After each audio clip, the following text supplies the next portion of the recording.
మీడియాలో కనిపించేందుకు ఎంపీ రఘునందన్ ఇష్టం వచ్చినట్టు మాట్లాడుతున్నారన్నారు కాంగ్రెస్ నేత అద్దంకి దయాకర్. బీజేపీ ఉనికిని కాపాడుకోవడం కోసం ప్రకటనలు చేస్తున్నారన్నారు. రాష్ట్రానికి బీజేపీ వల్ల ఎలాంటి ప్రయోజనం లేదనే విషయం ప్రజలకు తెలుసన్నారు. సీఎం చంద్రబాబు, నితీష్ కుమార్ మీద ఆధారపడి కేంద్రంలో బీజేపీ ప్రభుత్వాన్ని నడిపిస్తోందన్నారు.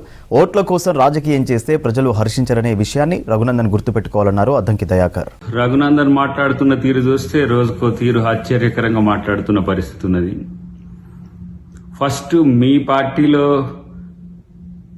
4 ముక్కలాటనో మంచం కోళ్ళాటో నడుస్తున్నది. ఫస్ట్ అది చూసుకోండి.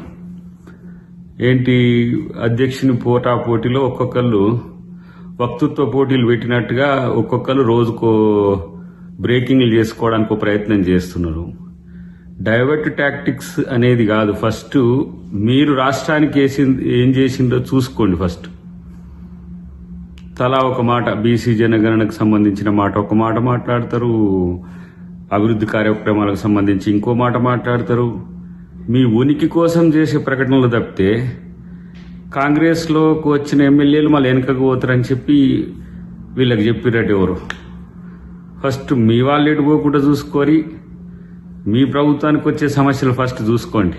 కాబట్టి ఇటు చంద్రబాబు, నితీష్ కుమార్ మీద ఆధారపడ్డ ప్రభుత్వం మీది. మీ ఇల్లు చక్కగా చూసుకునేది పక్కన పెట్టేసి ఇప్పుడు కాంగ్రెస్ ప్రభుత్వం మీదకి వచ్చిన కామెంట్స్ ఎందుకు? అస్తిత్వం కొరకు ప్రకటనలు చేస్తే ఎవరు పట్టించుకోరు. అన్నిటికంటే ముఖ్యంగా ఏం చేసింది బీజేపీ ప్రభుత్వం తెలంగాణకు అని అంటే గాడిద గుడ్డు అనేది తెలుసు కదా మీకు. కాబట్టి ఓట్ల కోసం రాద్ధాంతాలు, ఓట్ల కోసం పాటుపడి మాటలు మాట్లాడితే జనం మిమ్మల్ని పట్టించుకోరనే విషయాన్ని తెలుసుకుంటే మంచిది.